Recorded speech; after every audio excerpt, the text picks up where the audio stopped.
इस शरीर से जीव को निकाला कैसे जाता है?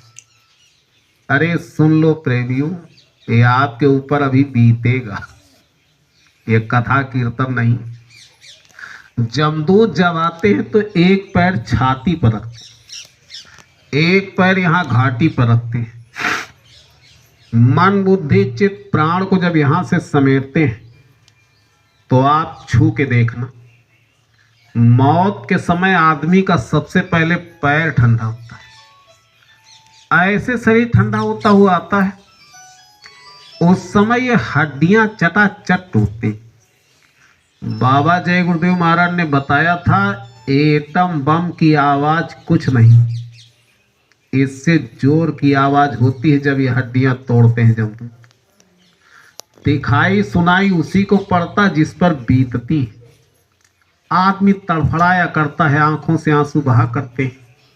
अरे प्रेमियों, बहुत से लोग तो ऐसे हैं मौत के समय टट्टी पेशाब हो जाता है। ये दुर्दशा मौत में होती और सबके सामने मौत खड़ी। बाबा जी कहते थे, मान लो स्त्री का समय पूरा हो गया, जमदूत मार मार करके उसके शरीर से प्राण निकाल रहे, वो बेचारी तड़प रही, चिल्ला रही, और सगा पति ऐसे मुंह देखता है।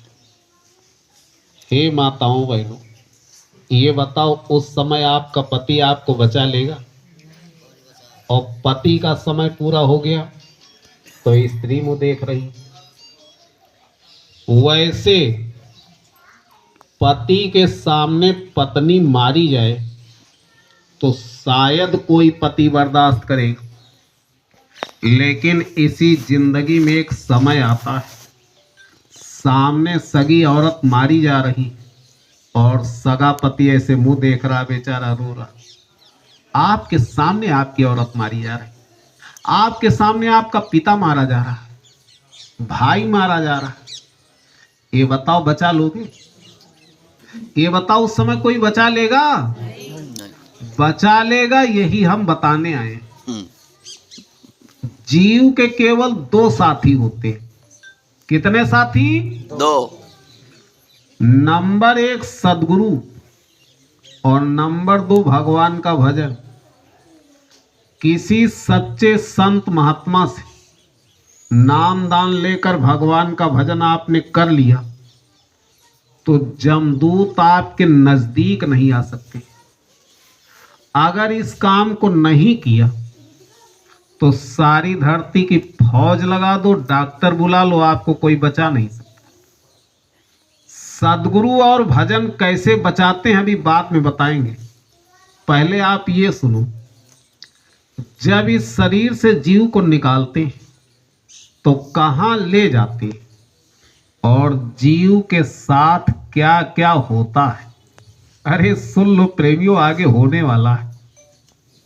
बाबा जी कहते थे, जैसे किसी बदमाश को पुलिस पकड़ती है तो रास्ते में मारपीट करके तलाशी ले लेती और अदालत में बदमाश खाली हाथ खड़ा होता है। बस इसी तरह से जीव को रास्ते में जमदूत बहुत मारते हैं, वहां आपको कोई मिलेगा नहीं। जीव हाय हाय करके चिल्लाता, कहता छोड़। जमदूत कहते, देख तूने अपने जिंदगी में यह काम अच्छा किया, इसका पुण्य तेरे पास, अगर दे दे तो छोड़। जीव कहता ले। मार पीट करके जीव के सारे पुण्य जमदूत छीन लेते। ये बात बाबा जय गुरुदेव महाराज ने बताया था। और मालिक की अदालत में जीव नंगा खड़ा होता है। वहां आपसे ये नहीं पूछा जाएगा कि आप किस जाति के हो, आप किस धर्म को मानते हो, आप भारत से आए हो कि अमेरिका, जापान, पाकिस्तान, कहां से आए, ये नहीं पूछा जाएगा। न ये पूछा जाएगा कि वहां करते क्या थे, डॉक्टर थे, खेती थी, दुकान थी, ये नहीं पूछा। वहां आपका कैमरा उतारा जाएगा और खोला जाएगा। बाबा जी कहते थे, अगर आपने अपने जीवन में कभी चोरी किया है तो जहां किया है, जिस तरह से किया है, उसी तरह से उसमें छपा है। ऐ सुनने वाले प्रेमियों, आज शाम को खाना पीना खाने के बाद जब सोने जाना तो दिल पर हाथ रख करके सोचना कि हमने जिंदगी में कौन कौन सा कर्म किया है, किसको मारा, किसको काटा, किसको धोखा दिया, किसके साथ अच्छा बुरा कर्म किया। अरे जिस तरह से आपने किया है उसी तरह से उसमें छपा है। कि ये बताओ बच जाओगे? बाबा जी ने कहा था, जब जीव अपने किए हुए कर्मों को देखता है तो शर्म से आंखें झुक जाती और चिल्लाता है, माफ कर दो, अब ऐसी गलती नहीं करी। लेकिन भगवान के दरबार में आज तक ना तो किसी को माफी मिली और ना मिलेगी। उस दरबार में क्या मिलता है? क्या मिलता है? उसमें न्याय मिलता है। वो न्याय का दरबार है। माफी का दरबार महात्माओं का दरबार होता है। अभी आपके पास समय है, महात्माओं के दरबार में जाकर अगर 2 आंसू गिरा दो तो आपके गुनाहों की माफी हो सकती है। और अगर आप चूक गए तो रामायण में लिखा है, आछे दिन पाछे गए, किया न हरि से हेत, फिर पछताए होत क्या, जब चिड़िया चुग गई खेत, फिर क्या करोगे? बाबा जी ने कहा, कर्मों के मुताबिक जीव को सजा दे दी जाती है। अगर आपके अच्छे कर्म हैं तो भगवान आपको राजा बना देगा। अगर आपके बुरे कर्म हैं तो भगवान आपको नरक में डाल देगा, 84 में डाल देगा। देखो, बहुत से लोग तो ऐसे हैं जो ये कहते हैं कि स्वर्ग नरक कहीं कुछ नहीं। क्यों? आपने देखा नहीं। वैसे बाबा जी कहते थे है सब कुछ, और उसके देखने के लिए तीसरी आंख की जरूरत पड़ती, वो आपकी खुली नहीं है। चलो उसकी बात छोड़ दो।